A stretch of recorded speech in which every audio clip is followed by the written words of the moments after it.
A college football tradition like no other. Yes, sirree, boys and girls. Or a guy that just won't leave. Wow, that is sad. The Dave Hooker Show. YouTube, Apple, Spotify, and the free Off the Hook Sports app. A presentation of Off the Hook Sports. Back to Dave Hooker. Wow, what a weekend for the Vols. 5 picks in the top 3 rounds. That is second most in the nation. But I have one disappointing aspect to the fine weekend for Tennessee football. We'll get to that. Also, a semi-racist comment from a Georgia football player. I didn't like that too much. And Jeremy Banks finds a home. Also, we'll get to 4 downs and break down where every Vol went. And today's tough question, who's most like Steph Curry? Who's most clutch? So we've got a lot going on. That's brought to you by Craven Wings. Good morning, Caleb Calhoun. How are you, sir? I'm recovering. It was a brutal weekend for me. Grizzlies fan, John Morant and them got embarrassed Friday night, and all that talking got silenced, and they deserved every bit of the smoke LeBron gave them. And then my Titans go and draft Will Levis. I just wanted to set the world on fire. Not good times. And good morning to everyone. Good morning to Travis as well. And yes, the Titans picked Will Levis, which is a little bit bizarro. And the Detroit Lions. Did you see what Rand Carthen said on Saturday, by the way, addressing this? I did. Very judgy. Yeah. Very judgy. He's an assistant. Tell everybody who Rand Carthen is for those that don't know. He's basically the GM of the Titans now, and he on Saturday basically accused us media members and fans who criticize the draft pick of taking the moment away from players who are drafted. It's our job to criticize draft picks and critique them. And guess what? Nashville residents just spent over $1 billion on a new stadium. They got every right to feel however the heck they want about how the Titans are drafting. It also came across as really preachy, and it would have come across as preachy for college. In college, they are, air quotes, amateurs. Not really anymore, but it was especially preachy for a guy in Will Levis that's getting ready to take home $8, $9, $10 million. And I'm sorry that he slipped. I hate that for you, Will, but you're still not hurting. All right, everybody, hit that like button. We're going to get to it, and be sure and subscribe if you haven't to this point. We're with you each and every morning at 10 a.m. We've got the apps. We've also got podcasts on every platform you could possibly imagine. So let's go ahead and get to it right now. And I made some people mad over the weekend. I was actually called crazy over the weekend. I want to start with Hendon Hooker falls to the 3rd round of the Detroit Lions. And I'm going to make this argument right now. Caleb, I haven't heard from you over the weekend about it. You may think I'm crazy. The response on Twitter was basically, you're crazy and good argument, but you're still kind of crazy. So maybe I'm crazy. Here is what I would do if I were Hendon Hooker and his family. We share the same last name, no relation, but if he were my son, I would sit down and say, son, gosh, that sounded a little like Bill Cosby. But anyway, son. Bill Cosby and hookers. Okay, sorry. That's not a good combination. Pretend I didn't even say that name. I detest that name and that person. Okay, so I would say, son, here you are with an ACL injury. You say you're going to be 100% in August, but let's be honest.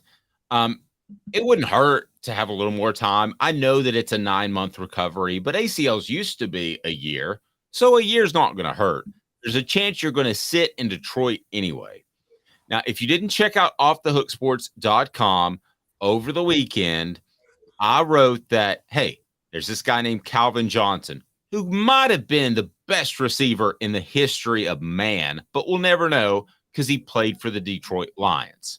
You got Barry Sanders, who might be the best running back in the history of man, but he's not held up to that regard because he played for the Detroit Lions. We have the argument of Gale Sayers, Emmitt Smith. We have the argument of a ton of other guys. But if Barry Sanders played behind the Dallas Cowboys offensive line instead of the Detroit Lions offensive line, there's a darn good chance that he would be the all-time leading rusher, and he would have been even for the Lions. So, Caleb, I said to myself, what would you do?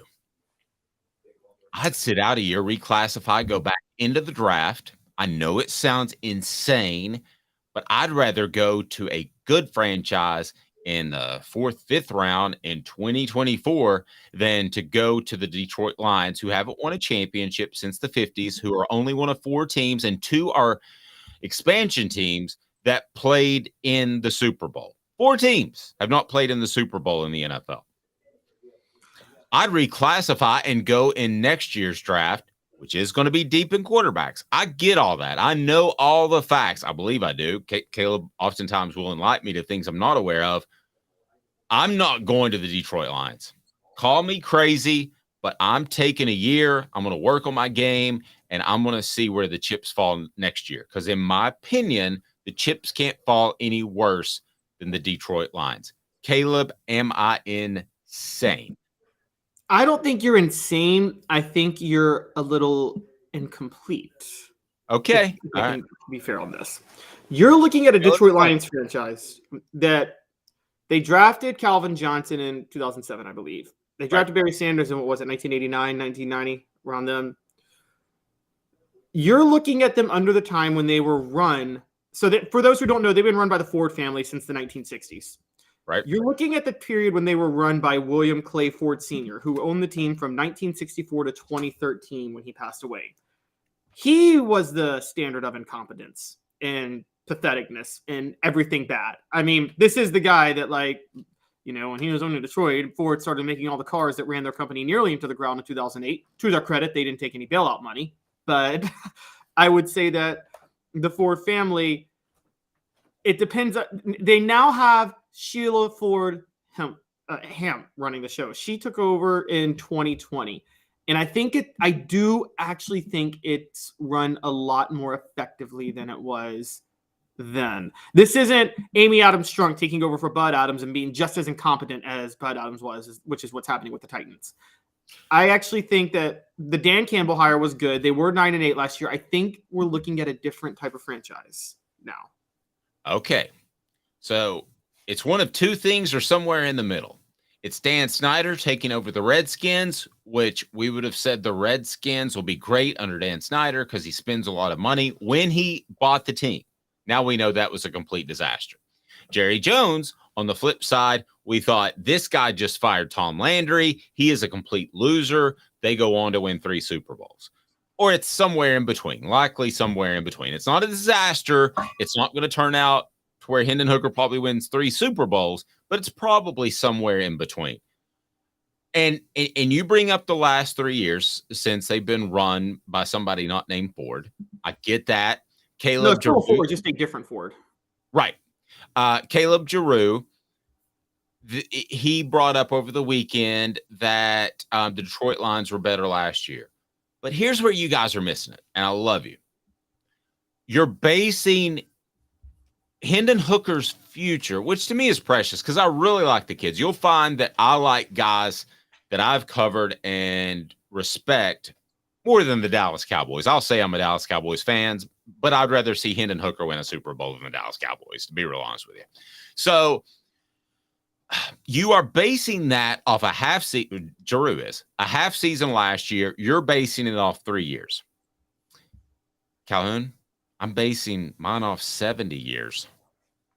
That's a lot of years, my man. No, you're basing it off 59 years. You're basing it off 1964 to 2013. And during that run, you got me. There was one man who owned the team during that run.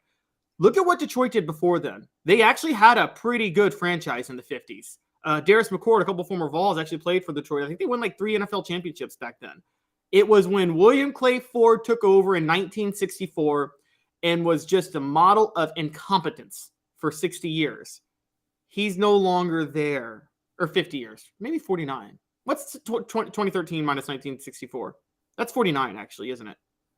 Yes, but we're in 2023. Okay, so, then someone else owned them from 2013 to 2020. Okay. And they want, again, that I wouldn't say the franchise was run terribly incompetently from the 2013 to 2020 period.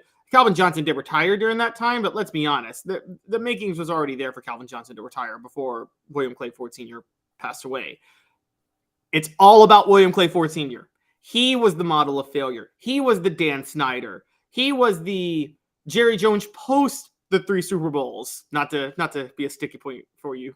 No, that's fine. But my concern is not just what Hendon Hooker is going to do in the next 3 to 5 years. And Travis says Lion's a good place for him to be highlighted. So I want to get to the positive side of it because I'm so happy he got drafted in the 3rd round. I never thought he'd be first. I didn't really think he'd be second. I kind of nailed that one in the 3rd.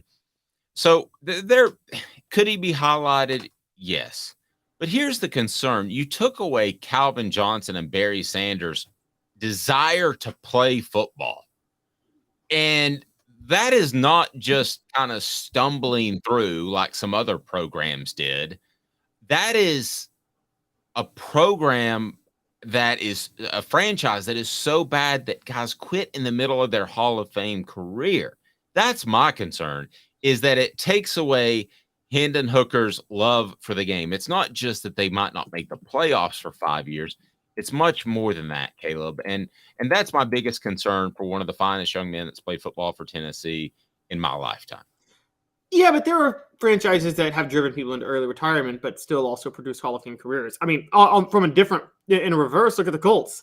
The Colts forced Andrew Luck into early retirement in his prime, but Peyton Manning had a Hall of Fame career with them at the same time. Now, I know Hendon Hooker's not Peyton Manning. I don't think anybody expects him to be Peyton Manning. But, Dave, in 2 years, he might be the best quarterback in the NFC North. Look who's in the North right now. Who's in Chicago? Who's in Minnesota? Justin Fields.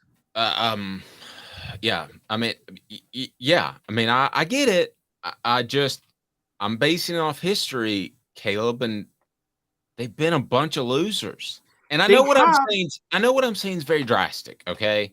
And I get that, but I don't think it's completely bizarro. Eli Manning and John Elway had more leverage, but they forced their way to another team. The only thing that scares me about my idea, Caleb, is that Hendon Hooker, as viewed by the NFL, is not an elite NFL talent. Or he would go in the first 10 picks of the draft, right? He's not. We may differ. You may differ. But right now, they don't view him as an elite NFL talent. Elway and Manning had more leverage. I doubt that. I think the biggest pitfall in my idea, I'm going to poke at my own idea, is that Hendon Hooker could get blackballed from the NFL. I think that happened to a large extent for way different reasons for Colin Kaepernick. So could he, if he sat that year, which he's not going to do, I realize this is all hypothetical, but if he sat that year, would all NFL owners look at him like, hey, jerk, you had an opportunity last year. What are you doing? I'm not going to take you. That's the one major pitfall that scares me in my idea. Yeah, it's Hendon Hooker doesn't have this leverage because he was the 3rd pick. And here's the thing, NFL owners don't want to set this precedent at all. Yeah. And Hendon Hooker is not a player for any of them worth setting that precedent for. So you're right. I mean, the thing about the NFL, we have to bring this up because you're right. For different reasons, Colin Kaepernick was blackballed. Also for different reasons, Tim Tebow was blackballed. And it would happen to Hendon Hooker. But here's the thing. What do Colin Kaepernick, Tim Tebow, and Hendon Hooker have in common? None of them were good enough for the distractions not Hendon Hooker, but Tim Tebow and Colin Kaepernick. Neither one of them was good enough for the distractions they brought. Okay, so let me agree with you and argue against me. Lamar Jackson was good enough, and the rest of the teams in the NFL colluded. They're not going to say so, but they colluded not to sign him to a huge guaranteed contract. He ended up getting one with the Ravens last week, but nobody was going to sign him because they didn't want to follow up the Deshaun Watson contract that was fully guaranteed. And a lot of teams can't fully guarantee contracts because you have to put the money in an escrow and it's vested. So that way, if you were to sell the team, if Jimmy Haslam sells the team in Cleveland, they still have to pay Deshaun Watson because the money's there. So we've seen them do it. And I think they did it with Lamar Jackson. They wanted him to stay in Baltimore. Nobody wanted to give him, a $260 million guaranteed contract like Watson got. Yeah. So No, you're right, and I certainly think that my argument has that major pitfall, but I think it's at least worth thinking about in the immediate hours or two after the draft.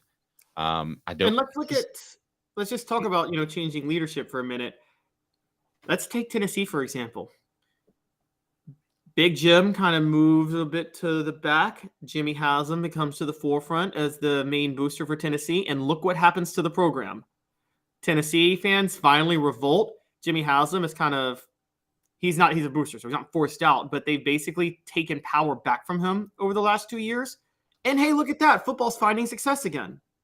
I'm saying when incompetent people are running your program or franchise, when they get out of the way, you have a chance to be successful. And I think Detroit is out from under the 50-year thumb of the incompetent owner who ran them. I hope so. Smokey says, what a story it would be for Hooker to win a championship for Detroit, especially considering the issue he had with his heart a couple of years ago.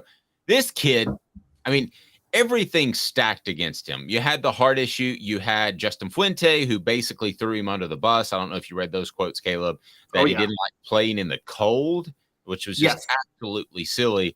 He has the ACL injury. He has to overcome Milton before that at Tennessee. So this guy's overcome a lot. Can he overcome the Detroit Lions? Possibly, and I certainly hope so for his sake. The rest of the Vols, where they went, 4 downs is now. Good fit or not, 4 downs brought to you by AndyMasonRealEstate.com. 4 downs. 4 questions. 4 answers.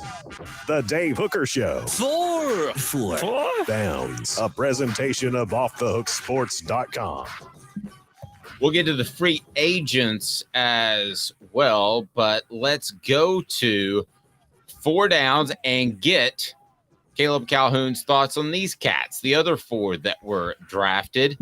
First, Darnell Wright to the Bears that we talked about last week at number 10. I think that's a great pick. You can be a Hall of Fame offensive tackle, even with average to bad quarterback play, which they may have. Love it. Huge for the program. I would imagine you agree. Yes. This is a great pick for the program, and Darnell Wright is also a great pick for the Bears. We can question the fit, but I think that's more – sometimes fit is not about whether or not you're a fit, but whether or not the franchise in general is anywhere decent. And Darnell Wright's stuck blocking for Justin Fields. But again, I think offensive linemen are pretty much immune to the competency of franchises. Agreed. So we both give Darnell Wright a thumbs up to the Bears. Jalen Hyatt to the Giants. What do you think of the fit there? Thumbs up, thumbs down. I actually think it's a good fit because of what the Giants need. I think Jalen Hyatt is going to a good situation because the Giants are a team that are going to be and they were desperate for a vertical threat for Daniel Jones. And they are, whether or not you believe in Daniel Jones, the Giants are going to be fully invested in trying to make Jalen Hyatt work. Yep, I agree. I think it's a great fit. That was second down. 4 downs brought to you by AndyMasonRealEstate.com. Go to AndyMasonRealEstate.com. Sign up right there. Save thousands or tens of thousands on your next home. 40 years of experience in Knoxville. AndyMasonRealEstate.com. Andy is fantastic. He's my realtor. He should be yours. Best prices, best service in the biz. Cedric Tillman to the Browns. I don't know whether to give this one a thumbs up or thumbs down because Deshaun Watson wasn't great last year. I don't know how good he was expected to be after his suspension, but Deshaun Watson has been through so much. He could be, and it's through his own doing. I'm not defending him, okay? But his career could be shell-shocked and never recover. I don't know. I think it's a bad fit. I mean, they have this loaded wide receiver room. Cleveland doesn't know what they're doing. I just talked about Jimmy Haslam, it's so incompetent. Have you seen the wide receiver room? Elijah Moore, they brought in. You're going to love this, Dave, to trigger you. Amari Cooper's there. Donovan Peoples-Jones. I think they're throwing stuff at the wall and see what sticks. I feel so. Cedric, my condolences. If anybody needs to, say, I'm not playing. If anybody needs to pull out and go into the draft another year, Cedric, it's you, bud. Don't go to Cleveland. Heed my warning. Don't do it. So he's your sit guy. But my guy's Hooker. But and again, we're having a little fun with this. Nobody's going to sit out being picked in the top 3 rounds of the NFL draft. But Byron Young to the Rams, 4th down, good fit or not, thumbs up, thumbs down. Caleb Calhoun, what say you, sir? Best fit. This thing is amazing. Like, go ahead. You continue. I think it's a great fit. I think it arguably is the best fit of anyone, with the exception of a guy named Princeton Fant, which we'll get to. Go ahead. Yeah, he gets to line up next to Aaron Donald. Do you know how awesome that is for him? Like, he doesn't even have to, he's going to want to develop, but even when he's raw, he's going to be able to be effective. This is when Kyle Vanden Bosch got the great honor of being able to line up next to Albert Hainsworth for the Titans. Kyle Vanden Bosch made the Pro Bowl one year just because Albert Hainsworth took all the attention. This is Will Overstreet getting to go to the NFL because he got to play next to John Henderson and Albert Hainsworth. Overstreet, but no, I think it's a fantastic fit. The one thing I would wonder is Sean McVay has flirted with early retirement, and then you're suddenly in a different direction. That's the head coach of the Rams. But as long as he's there throughout Byron Young's beginning of his career, the genesis of his career, first 2-3 years, I think they're in great shape. And the Rams, too, if Byron Young ends up being one of the pieces of building them back to a Super Bowl champion, what they're going to do is they're going to mortgage the future, and they're going to go out and get free agents and try to make a run and win another Super Bowl. So I love that fit. When I saw that, I was like, that is absolutely fantastic. I can't think of a better fit, except maybe Princeton Fant to the Cowboys, which we will get to. So of those 4, that was 4th down. I mean, I do love that fit. 4 downs. So out of that group, who will have the most success? Wright, Hyatt, Tillman, Young. Make your prediction right now. And right then out the gate or long term? Long term, 10 years when we're having this discussion. Rate them in order. Rate them in order because listen, you can be an incredible player. Listen, if Archie Manning is drafted by the Pittsburgh Steelers instead of Terry Bradshaw, Archie Manning wins 4 Super Bowls. I believe that. 6. Yeah, I believe that firmly. So where you go can affect your long-term future. No question. So out of that group, long-term future, given their fit in their current team, who do you like the most? Well, so number 1 is obviously still Darnell Wright, just because, as we talked about, it's not even a team. Wherever he goes, he's just going to be a superstar in the NFL. After Darnell Wright, I would maybe say I'm down to 2 people. I mean, I'm down to all but Cedric Tillman. So quite honestly, let's. But I would probably say I'd probably go Byron Young. I probably would. I would. It's. I mean, I could play devil's advocate for funsies like Stephen A. Smith does, but I'm not going to do that. But let's bring this up. Let's talk about how good Hooker's situation and the reason I was hesitant for this. Goff has a 2-year deal left. He has 2 years left on his deal. That's perfect for Hooker. He can sit behind Jared Goff for 2 years and then start in 2025. Yeah, I mean, I get it. I know what I'm saying is crazy, Caleb. I know it. But I hate to see it for Hendon Hooker, and I hope you're right. I hope she is the best GM in the history. Owner, but she's running the team, right? Yeah, but luckily she hired a GM and is staying out of the way, unlike Dan Snyder. Yeah. Okay. I hope that's the case. I hope you're absolutely right. Hit the like button. We appreciate that. If you haven't subscribed yet, do so. And over a couple thousand subscribers now. We've got a lofty goal in mind, and we're not going to share it necessarily, but we want to hit a goal by the end of the year. We want you to be a part of it, and we want you to go ahead and tell some friends that we're live every day at 10 a.m. on YouTube and on all podcast platforms. And coming up, we're going to break down some of the free agents. And my question for you, maybe a VFL, but will you root for Jeremy Banks? Stay tuned. He's Caleb Calhoun. I'm Dave Hooker. This is Off the Hook Sports. And Craving Wings South North Shore location, where we've heard people say that you can get the best wings in East Tennessee. Pero ¿quién es este?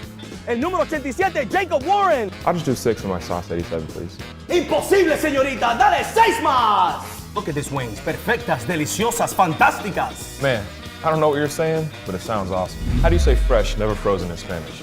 Frescas, nunca congeladas. Make your way to Craving Wings and get you 6 más. But what was funny about Cadis, we were a full continuum of care at that time. We had detox, we had inpatient, we had outpatient. So we were doing a lot of the things that we do now. But now we just do them so much better. It's really a simple program, but we're complicated people. I am what I am, and now I got to do something about it. You can take your life back. Call Cadis today. Got cataracts? We can fix that. Never miss another moment. With a little help from Doctors Campbell, Cunningham, Taylor, and Hahn at cctis.com. Do you want to own the more that owns every job? Then get to Vassey Lawn and Garden in Cleveland and get you a Toro. I'm David Vassey, here to talk to you about Toro. With a Toro Zero Turn, you'll get more out of every minute and you'll reach the finish line faster. At Vassey's, we like to say, no matter if you're mowing 3 acres a week or 11 lawns a day, homeowners and business owners alike find confidence in equipment they can trust from top to bottom. Vassey Lawn and Garden, Highway 60 North in Cleveland. Man alive, it's worth the drive. Our family has been creating jewelry since 1986, each piece unique with a story all its own. I'm Rick Terry with Rick Terry Jewelry Designs. I'm a jeweler, and I want to be your jeweler. We're grateful that you chose us to be Knoxville's best jeweler. My family and staff look forward to serving you. So please come see us. Kingston Pike and Campbell Station Road in the heart of Farragut and downtown on Gay Street, right next to the Tennessee Theater. Who's this guy? Hello, who is it? The Dave Hooker Show. Who? A presentation of Off the Hook Sports. What? YouTube, Apple, Spotify, and the free Off the Hook Sports app. Back to Dave Hooker.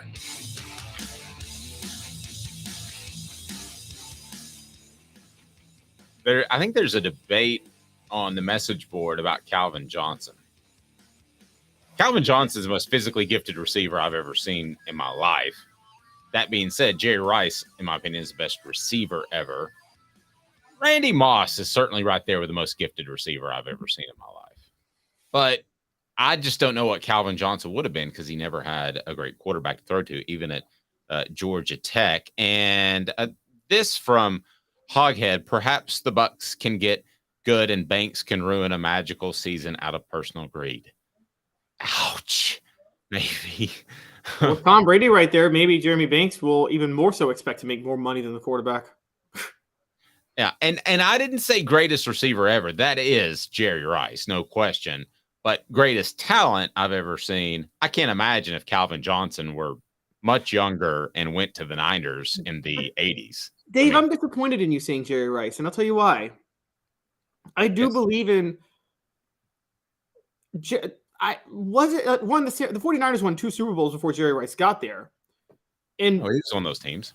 No, the first 2 Super Bowls they won, they didn't have Jerry Rice. It was Montana and Dwight Clark and things like that. But more notably, like, he was lucky enough to be a system player in probably the most cutting edge offense of all time. Let me ask you this. You need a play. You need one play to get a first down to win the game or to keep a drive alive. Do you want Jerry Rice or Michael Irvin? Who do you want in your foxhole? Well, that's tough. For the record, I looked it up. We were both wrong. Jerry Rice won 3 Super Bowls. Okay, so he missed the first. Well, because he won. Yeah, but San Francisco won 5. Remember, they won 2 with Montana without Rice, then 2 with Montana with Rice, and then 1 with Steve Young with Rice. Right. So he won. Are we saying he won 2 with Montana? Yeah, I'm saying Montana won 2 before Rice got there. Okay. Well, it reminds you how good Joe Montana was. I think, yes, that was a system thing, but I think Jerry Rice was the guy who got, if you remember, Taylor on the other side, got him open a lot. He made Brent Jones a tight end and who was average into a really good player. I mean, they were loaded, don't get me wrong, and there was a system, but I just don't think Jerry Rice was coverable. Now, Calvin Johnson to me had more physical ability, maybe than other than Randy Moss of anybody I've ever seen. But yeah, so 3 Super Bowls. I stand corrected. I think Jerry Rice is pretty darn good. I think Jerry Rice, hot take, here we go, was the Roydell Anthony of the 49ers. He was to the 49ers what Roydell Anthony was to Florida. Riedel Anthony. Riedel. Sorry, I said Roydell. I don't know. Why did I say Roydell? Yeah, Riedel. Riedel. Excuse me. Brain lapse. Riedel Anthony. Yes. It happens. It's a Monday morning. All right. So we have it on good authority that Jerry Rice won 3 Super Bowls. So, all right. Another good fit. I want to ask you about 4 guys before we get to the Jeremy Banks situation. And it's brought to you by crafttreats.com. Crafttreats.com. Use the promo code Off the Hook. That's the promo code Off the Hook, and you get 20% off your order. They've got the chill pills that will help your pet with, well, basically almost everything. Digestive issues, arthritis, also with anxiety. That is crafttreats.com. They've got non-CBD treats as well. Use the promo code Off the Hook. Get 20% off. Okay, so the 4 undrafted free agents, Jerome Carvin to the Chiefs. I'll just go ahead and say it. That is an incredible fit. You are a solid offensive lineman. You go to the Super Bowl champion. You go to an incredibly run franchise. Congratulations, Jerome Carvin. You're better off going there than getting drafted in the 7th round to a team like, I don't know, the Lions. Yes, and you're reunited with Trey Smith, which is huge. And don't think this for a second, by the way. I know this because I've seen patterns. Don't think that NFL franchises fall in love with players from schools where they have found steals from that specific school. So, the franchises do that all the time. Look at the Saints. They got a steal with Alvin Kamara, and they have consistently gone after undervalued Vols ever since then, despite 3 new head coaches since that time. Franchises do that all the time. The Bills used to do it with Tennessee, like religiously. And I think you're going to see that with the Chiefs because Trey Smith worked out so well for them. Well, and I'm having a Monday moment. So, and then there was continually Eagles. The Eagles have drafted Georgia players. That's not a bad move either. So they found a little thread there. That's why you want these guys to go ahead and have great success because they'll continue to be valued maybe a little bit higher. Future guys inflated just a little bit more. And I think that was the case at times with Tennessee in the 90s. Guys went a little higher than they would have because they were at Tennessee. You're seeing that now with, I believe, the Georgia Bulldogs headed on to the Eagles. All right, Latrell Bumpus to the Giants. I'm not going to pretend to know they're too deep on the front of their defensive line, but I think Latrell Bumpus can be 3-4 year player in the NFL. I don't know his upside necessarily. I don't know that it's incredibly high. You thoughts? Yeah, I think this is going to be solely about Latrell Bumpus and how much he can develop. It's I'm not going to pretend to know much about the Giants' defensive line depth either. I do know that the Giants are probably not the most well-run franchise right now in the NFL. And there is a legitimate argument that can be made that maybe for the first time ever, the Jets are the best run NFL team in New York. Dare I say? Maybe. Yeah, that sounds crazy. Paxton Brooks, punter, Tennessee, goes to the Colts. Good news is he'll have a chance to punt a lot. Well played. Well played. He's got some competition. I think Rigoberto Sanchez is the starting punter right now for the Colts, if I'm not mistaken. But he's had some health issues in the past, cancerous health issues. So we wish him the best, obviously. Yes. But yes, I think Paxton Brooks it's not a bad situation. I don't know if the best one though. By the way, Jim Irsay is absolutely nuts, by the way. Yeah, he is. Travis, I'll tell you a story. Jim Irsay, when they drafted Peyton Manning, did a media tour through Tennessee, and and this is in 1998, to drum up interest in Tennessee fans for the Colts. And the host that was regularly the host, I was just a young man out of Tennessee, my first year in the media. And he said, "Hey, Jim Irsay is going to come by. Can you interview him?" And I was nervous, Caleb, to interview a guy of that ilk right out of college. Fortunately, he showed up loaded. I mean, 10 a.m. interview, and the guy was clearly intoxicated. I don't know on what, but he had his issues later. I hope everything's fine. But yes, he is. His father had an alcohol problem too, didn't he, Bob? Really bad. Yeah. Called out some people, but I think it's painkillers with the younger one. But anyway, we hope he gets that worked out. And then one of the best free agent pickups in Tennessee football history, Princeton Fant to the Cowboys, ladies and gentlemen. And I'm going to tell you why with a little bit of Cowboys insight. They wanted a tight end in the first round to be able to stretch the field. They have Jeff Schultz, who is a tight end who cannot stretch the field, but is a pretty good pass catcher underneath. So Princeton Fant shows up and he says, "Hey, I can block, I can catch. Which do you want me to do?" And then Schultz can do the other. Okay, so which Fant can show up and either spell Schultz. So Fant's going to make the team. I will go ahead and tell you, Fant's going to make the team.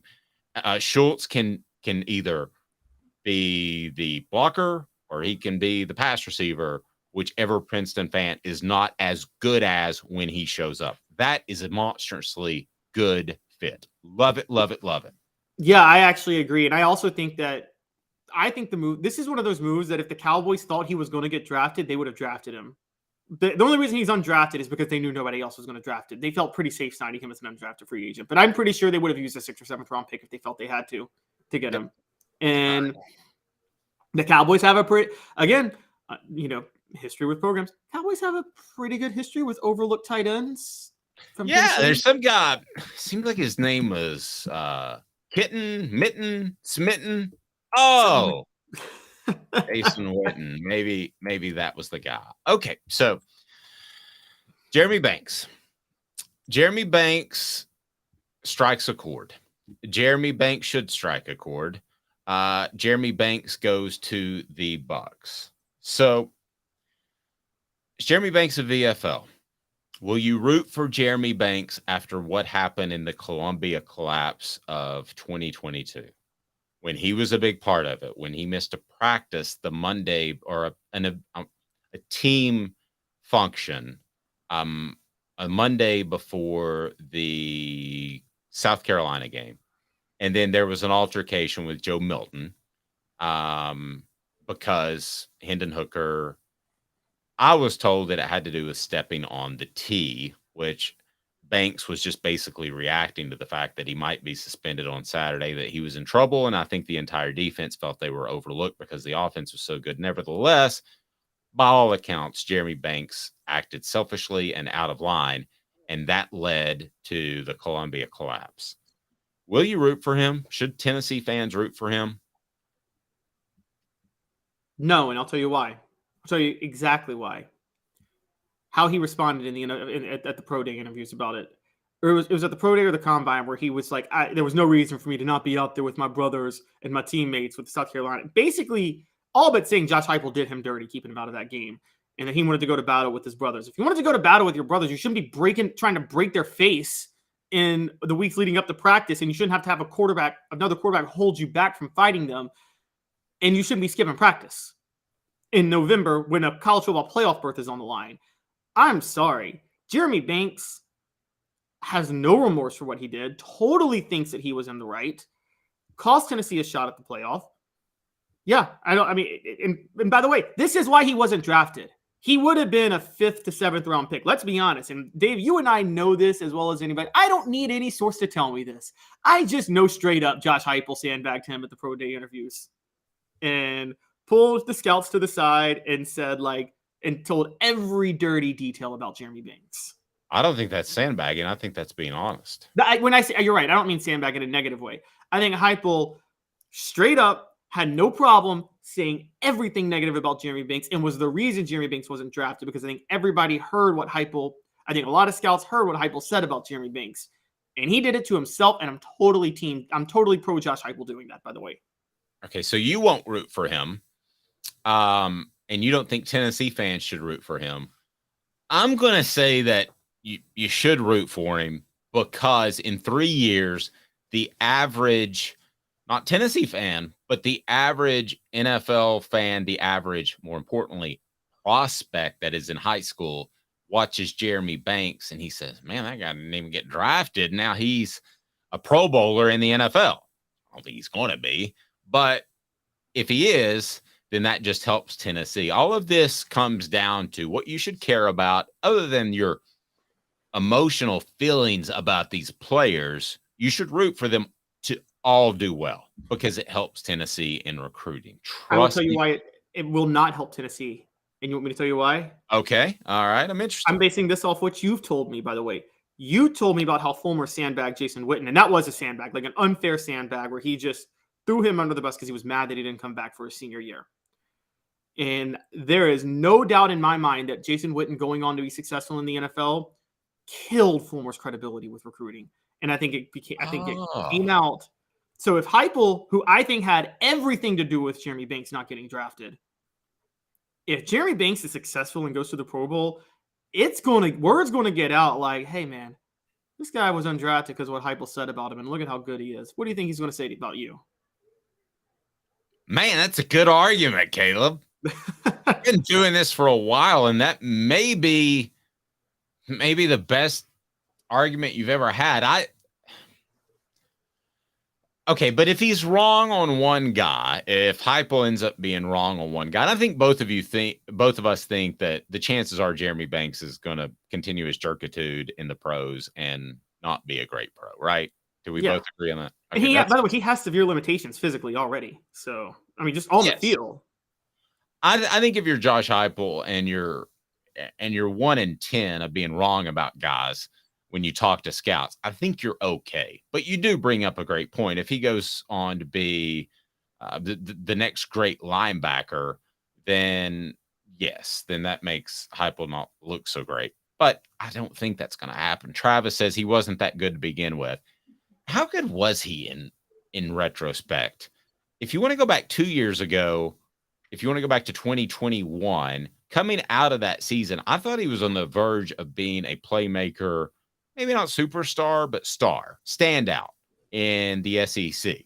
He wasn't even the best linebacker on his team. Beasley was. So how good is he just as a player? Forget about as a dude and as a teammate. How good is he? And J. Mac Vols says, how do you know Heupel said negative things about Banks based off speculation? Well, we don't know, but if he was honest based off what we've reported and feel solid about it, and Jimmy Himes was on the program and reported too, if he was just honest, then he didn't have anything great to say about him about the South Carolina thing. So, and he went from being invited to the combine to not being drafted, and actually being on the all combine team, which suggests that during the pro day interviews, somebody said something about him. Yes. And he came across as bad, which you pointed out earlier. So, it's hard for me to think poorly of someone that did give their all, so to speak. But how good is Jeremy Banks just as a player in your mind? I think Jeremy Banks is a very good run stopper, but I think he's very situational. And so he can never be a starter in the NFL, a linebacker. It's not going to happen.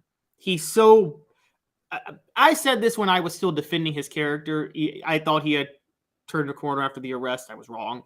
But even when I thought he had, I was very, very suspicious of him as a pro prospect because of how awful he was in pass coverage. I mean, he gave up a touchdown to Pittsburgh early last year.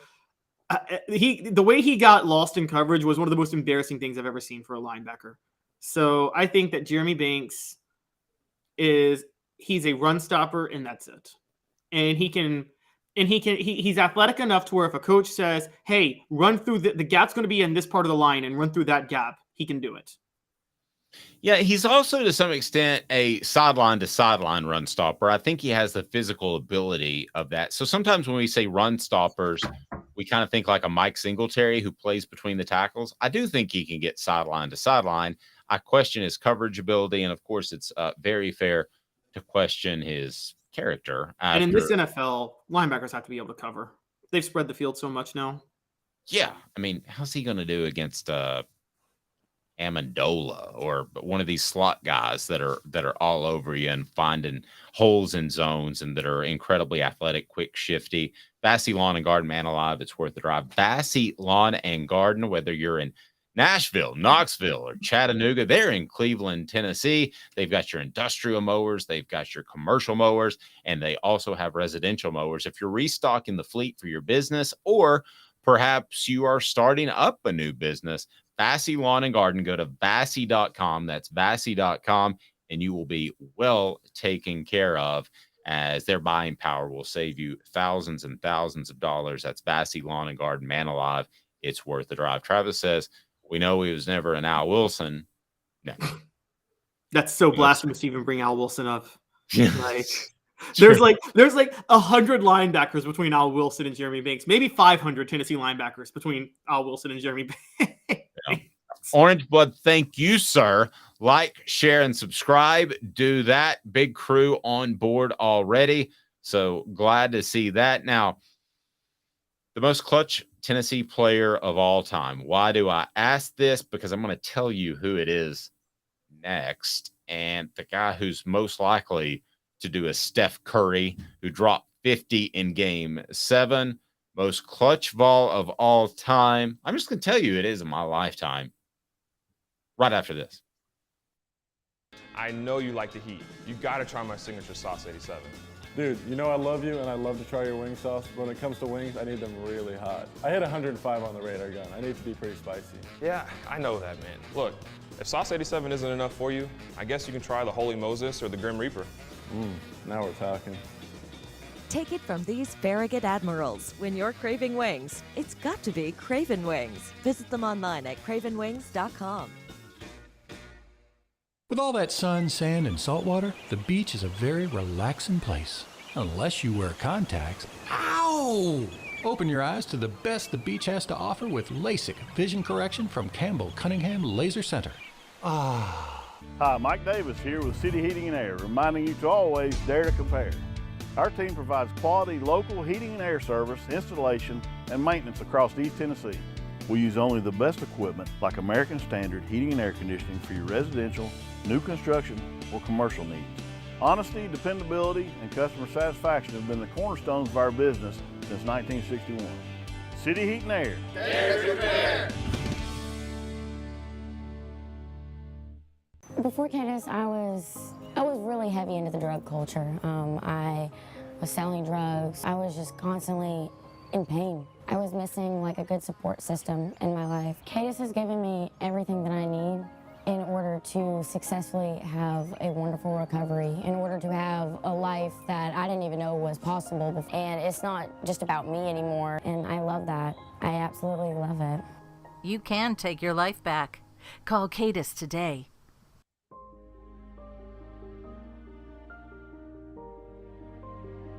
Our family has been creating one-of-a-kind pieces of jewelry in West Knoxville since 1986. Each piece is a combination of unique processes that bring your idea to life. Every day in our shop, a truly special item with a story all its own is being manufactured in our facility, bringing the history and family sentiment into a whole new generation of life. We're grateful that you chose us to be Knoxville's best jeweler, a title that we value and respect. Because to me, being a jeweler and owning a jewelry store are not the same thing. I'm Rick Terry, I'm a jeweler, and we want to be your jeweler. Kingston Pike and Campbell Station Road in the heart of Farragut, and downtown on Gay Street right next to the Tennessee Theater. You're listening to The Dave Hooker Show, a presentation of OffTheHookSports.com. The internet is full of pictures of each and every one of you. Available on YouTube, Apple, Spotify, and the Off the Hook Sports app. Download now for free. Is there nothing you people can't do? Also available on OffTheHookSports.com. We're not going to talk NBA basketball. Other than to tell you that Steph Curry had 50 points in Game 7.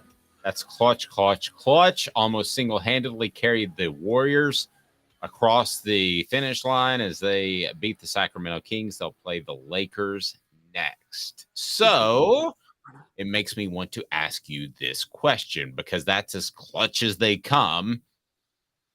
Who's the most clutch Vol of all time? Or at least in our lifetimes. I'm not going to ask you to go back and do digging on Condridge Holloway or Gene McKeever, whoever. I'm not going to ask you to do that. Johnny Majors. I mean, that's before a lot of our times. And clutch is not something you can really put into numbers and that sort of thing. But Dewey Warren, the Swamp Rat, gets a shout out for the Blue Bonnet Bowl, Rose Bonnet Bowl. Who's the most clutch player that you've ever seen at Tennessee? I'm going to tell you who it is, Caleb. So you kind of one-up me here a couple of times today. You've been on top of it. I'm going to tell you who it is, but I'm going to let you go first. I have some ideas on who you're going to go, and I will dismantle them when you get there. And so, so the most clutch fall of all time, and I got a lot of names for this, and it's tough for me, but it's Peerless Price. It's Peerless Price. Pretty good. Look at how many touchdowns. Look at how many times he scored the go-ahead touchdown in the 98 season, including twice against Syracuse, once against Florida. He had the kickoff return against Alabama to break the game open. Against every ranked team that year, Peerless Price had a touchdown. It's Peerless Price. It's Peerless Price. It's not close. Okay, so here we go. We've got Joey Kent never dropped anything. We've got Jawan Jennings was great too. The catch against Georgia to beat them at Athens. He was a dog. Jennings was good. He was. Also had the go-ahead touchdown against Florida the week before. Yeah. Be sure and hit that like button. Subscribe if you haven't at this point. Where do you think I'm curious? Where do you think I'm going? Jeff Hall, super clutch. So is James Wilhoit. Sorry, that was the message board. Go ahead. Oh, no, Jeff Hall was incredibly clutch. And I've never asked Fred White, what went into electing him the team captain? I've never heard of a kicker elected team captain like he was in 98. Neither have I. But yeah, Hall was clutch. I think you're going to go to, because it's very common for Tennessee. And I understand your point, but I want to dismantle it if you go here. But are you going to go Casey Clausen? No question. It's Casey Clausen, the Iceman on the road. He wins an SEC championship, if not for mistakes by Travis Stevens, Dante Stallworth. It is Casey Clausen, wins on the road, just that great. I'm telling you, it's Casey Clausen. There's never been a better road quarterback than Casey Clausen. Well, maybe if you want to say T. Martin, just because of winning the championship, winning at Syracuse and what they did in that 98 season. But it's Casey Clausen, and it's not close. Here's your flaw with Casey Clausen. Casey Clausen, if you need a play and you're in the game, I agree. Casey Clausen. 4th and 19 against Alabama. Like, that's still I still can't believe he converted that. Of course, Mike Shula may have called the worst defense in the history of defense. And that, you remember that defense he called that 2-man rush with a soft zone and 3 quarterbacks and spy? You're spying Casey Clausen. You know he's not running for a first down on 4th and 19.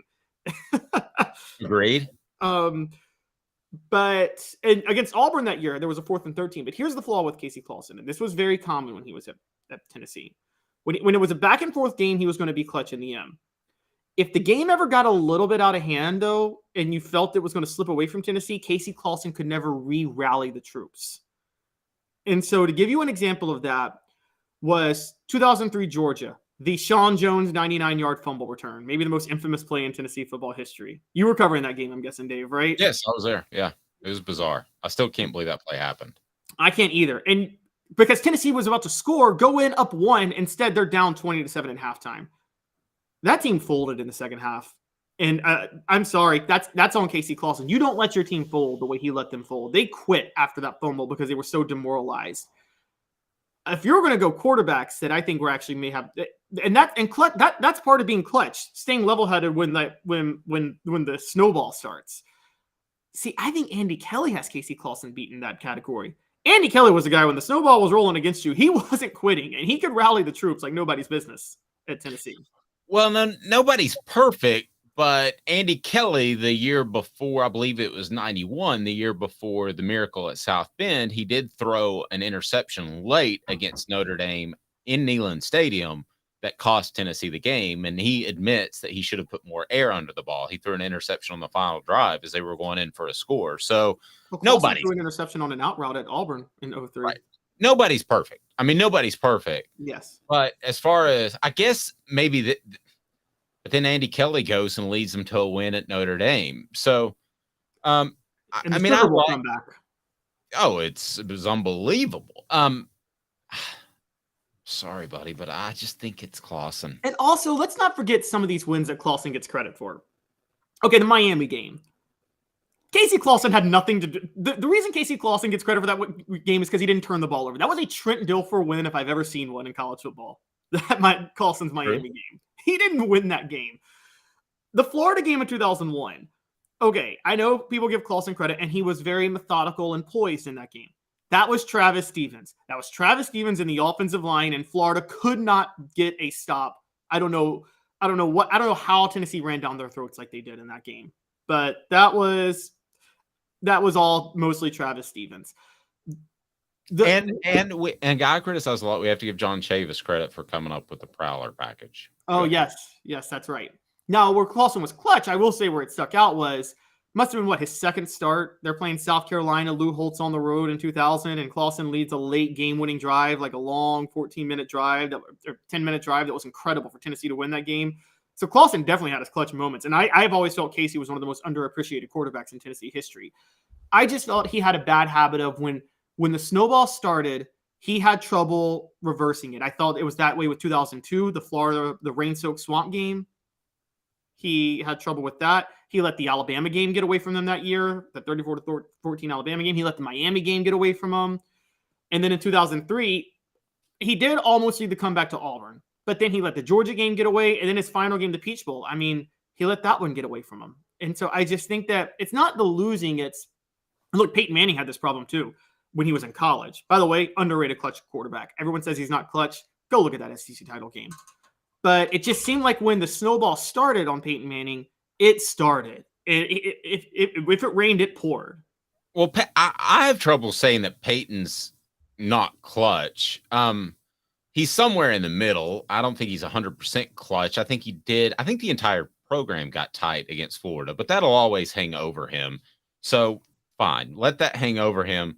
But like you said, I was at that Auburn game, just sitting in the stands, and that was incredibly clutch. It felt like the Tennessee was going to lose that game. So, yeah, I mean, but who would you have other than Casey Clausen in, let's say, the former era, the former post era since that point? You're going way back, okay, to late 80s. Well, I did say Peerless Price. That's the former era. Okay, no, you're right. I forgot you said Peerless Price. I'll give you Peerless Price. Yeah, he was pretty good. I'll tell you the other guy that's never considered clutch is Dwayne Goodrich, the guy that went to the coaches, and they didn't have one cornerback that would follow a receiver. Some teams do that. Some teams don't. Some teams like to stay with your cornerbacks on either the boundary side or the short side of the field, and other teams just keep you on the right side no matter what. Dwayne Goodrich went to Tennessee's coaching staff and said, I want Peter Warrick. And Dwayne Goodrich, did anybody have a great game against him in 98? Not that I can recall. No, not so at all. We don't think of cornerbacks as clutch, but really if you think about it, you have to be the most clutch, because if you give up one play out of 100, that could change the whole game. Well, yeah. I mean, if we're going to go, secondary in general, Deion Grant was clutch. That interception against Florida in 98, Florida's going in there. That's a touchdown if Deion Grant doesn't make that play. It was slightly underthrown by Jesse Palmer, yes. But, you agree, right? That's a touchdown if Deion Grant doesn't get in the way. I think it's the greatest play in Neyland Stadium history. Like, he saved Tennessee. And don't forget the next year. Remember at Florida, Deion Grant got another interception that should have set up Tennessee for a win, and Martin couldn't close the deal. Should we be talking about Hendon Hooker in this conversation? Hendon Hooker was, I mean, last year, the Pittsburgh, and I know we know the Alabama game, but that Pittsburgh game, that was clutch. And he was clutch in the Music City Bowl, even though they lost. I mean, we could talk about Josh Dobbs. Let's just forget Josh Dobbs, in his second start as a sophomore, led Tennessee back from a 14-point deficit with 4 minutes to go at South Carolina. Then he leads them back from a 21-point deficit against Georgia the next year. Then against Florida in 2016, he has a 21-point deficit that he leads them back from. And the next week, he leads them back to a Hail Mary to beat Georgia. I mean, that was clutch. I can't go Dobbs on clutch because to me, you have to be knocking on the door of a championship. Okay. At least not. So I'll take Hooker because they were knocking on the door of making the college football playoff. So if I had to rate it, I'm glad you brought up. I'm glad, Travis, you brought up Hendon Hooker because if Hendon Hooker had a little bit more games under his belt in college, I think he'd be right there in my mind with Hendon Hooker. If for instance, he couldn't go to the NFL and he were playing for Tennessee for one more year, I might have changed my mind. But right now, I'm Casey Clausen, your peerless price. But I think another season, another couple of clutch games, we're talking about Hendon Hooker being that type of guy. He just didn't play enough because of the transfer and then not having the job in year one to Joe Milton. Yeah, no, you're right. He didn't. I still would be going Peerless though. Again, that 98 guys, go back and look at the stats from that night. Look at when Peerless Price scored his touchdowns in 98. Every one of them was either a lead changing touchdown or one to give Tennessee a one score or two, go from a one score to a 2-score lead against a ranked team. Well, don't forget the Florida State defensive back was wrapped around him in that national championship touchdown catch.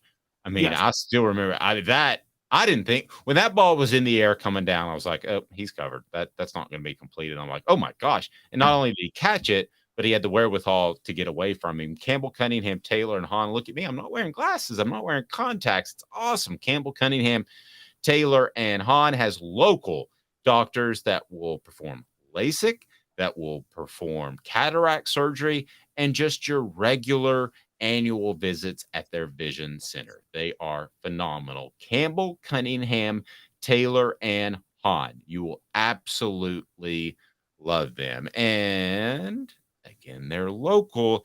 It is time for every once in a while, we have to shine the spotlight on a guy that just went completely dumb for a moment. What the H? What the? What was he thinking? Release the hounds. The Dave Hooker Show. Keep cool. A presentation of offthehooksports.com. What the H today brought to you by Zulbeer, xulbeer.com, zulbeer.com. And I'm telling you what, worldwide award-winning craft beer, great place to park downtown with panoramic views of Knoxville. What in the world was a Georgia player saying, streaming during the draft? Give us some background if you can, Caleb Calhoun, because we both saw the story. We've talked about it. It wasn't great. You give everybody some background who hasn't heard it yet. So Jamal Jarrett, a 4-star recruit in Georgia's 2023 class. I believe he's already in the program. I think he took part in spring ball. Don't quote me on that, but I think he did. Live streamed the NFL draft the other day. And as a Georgia guy, he's a defensive lineman. He was naturally calling for the Falcons to draft Jalen Carter because the Falcons were on the clock. And so he's live streaming. He's like, hey, draft Jalen Carter. Okay, all seems good so far. There was a person of Asian descent. All seems good so far usually means things are going to go south. Yes, exactly. A person of Asian descent was reading out this draft pick on the clock, and he decides to say, Jalen Carter, come on, Asian, ching chong. And I'm saying that quoting him, guys. I just want that to be clear. This is really disturbing. Now, let me be upfront and say this. We've all said he's 18. We've all said stupid stuff at 18. I'm not going to condemn him right now. I am going to pay attention to how Kirby Smart addresses this. I'm going to also pay attention to if he does something like this in the future. And I certainly said some absolutely stupid things when I was 18 years old. And I don't want to be judged by that. I'm sure I said things that, yeah, I can't even imagine. Really not in terms of race so much, because I did have black friends, and that to me was never a thing. But I probably said things that were insensitive, just not in a public forum. And I got into actually broadcast and got into radio at 24. And, even then, before our culture of wokeness, I knew that you just don't say certain things about people. And to me, it is also a little bit short-sighted for him to be streaming, because my son is big into the gamers that stream. And one streamer had like 5 million subscribers or whatever it was. And he thought it would be funny at a convention to stream walking into the restroom, and he lost his YouTube channel. They canceled him. Boom, it was all gone. And okay, so this streaming thing, Caleb and I know, because we've got broadcast experience. It's the same thing if you get caught in a snafu as if you're on ESPN. If you're on here, people will say, that Dave said something insensitive. So I think that Kirby Smart is not going to address it publicly, but I would certainly use this as an example. In some ways, this could help Georgia, because it's not a monstrous thing. It's not as big as a Caucasian, frankly, using a terrible African-American slur, which I think would be worse. But it is something that I would sit my team down and I would say, listen, you stream this stuff, you tweet this stuff, anybody can see it, and it's on your record forever, because there's no pulling it back. So I think it actually could end up being a good thing for Georgia if Kirby Smart handles it the right way. I agree, but that's the thing. He's got to handle it. I do think, and I mean, people are going to maybe think excessive, but this is a freshman, so it's not a big deal if you do this. But just to make a point, you're not allowed to dress with the team for the opener. Like, just make statement like that to say, one, be careful of what you're streaming, but two, this type of language is not tolerated amongst us, that demean people for their cultures and for their ethnicities and their background. That's not going to be tolerated. You're not going to be canceled because like you said, I said plenty of stupid things, and I was lucky to not have access to social media at the time. So I'm not condemning this kid or canceling him or whatever. I am saying it's good for the kid and it's good for Georgia if Kirby Smart addresses this in a disciplinarian way, to say, not to cast aspersions on him, but to say this is something that we can't allow in our program. Yep. Travis says, I'll bet Dave's mortgage. That's an ongoing joke, because I always say I'll bet my mortgage. That's when I mean it's serious, that nothing happens. Nothing's going to happen publicly. And it's pretty racist regardless of the color of the dude. It is. It is pretty racist. But there ultimately is one word that's racist that we never say. There's no way. Yeah, if a white person says it with a hard ER and like in a demeaning way, there's no way they didn't know that was bad. Like, this person, you could say, okay, this is bad, you don't say, but yeah, every way, we should all know, never say the N-word in a negative way referring to African Americans. Yes. So, but yeah, this was problematic. It was pretty racist. He doesn't need to do that, and hopefully it's a learning experience for Georgia's football program and the other players. If it's not, then Kirby Smart doesn't care. Would it be different if Asian Americans were a big part of college football?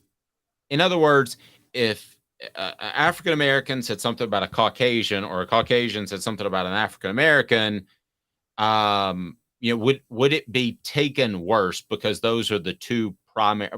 Polynesian is another one, but those are the two primary races that are a part of football. Asian Americans aren't a big part of football. Would it be his love? No. Yeah, would it be different if he had to walk into a locker room full of Asian Americans? See, if he had, and here's the thing, when we talk about interactions and things, if that were the case, would he have even said that at that point, though? I mean, a lot of these types of statements are made because people don't know anybody personally from a culture. And so, I mean, he's from Greensboro, North Carolina. I mean, so that the thing is, Caucasians and African Americans aren't usually going to make statements about each other like that, because if you're on a football team, you're dealing with them all the time. And so that you would never say something that would demean the entire race. I think if Asian Americans were a lot more a part of football, I don't think he would say something like that, because he would actually know people of that descent and know that that's hurtful and offensive. It's a good point. Hit that subscribe button if you haven't already. The like button, please share as well. Special guest tomorrow. John Adams will join us, and he will say, hey, in a whiny way, and probably talk about his health issues, which now he and I share. We used to joke about John talking about health issues too much. But now that I have health issues, and as you get older, everyone has health issues, I really feel for him. John Adams will join us tomorrow. We will talk about the Vols, his thoughts on several topics, and we look forward to that. The home of Josh Ward, John Adams, and Fred White. And we've got more news coming up about the Celebrate 98 series. This has been a presentation of Off the Hook Sports. He's Caleb Calhoun. I'm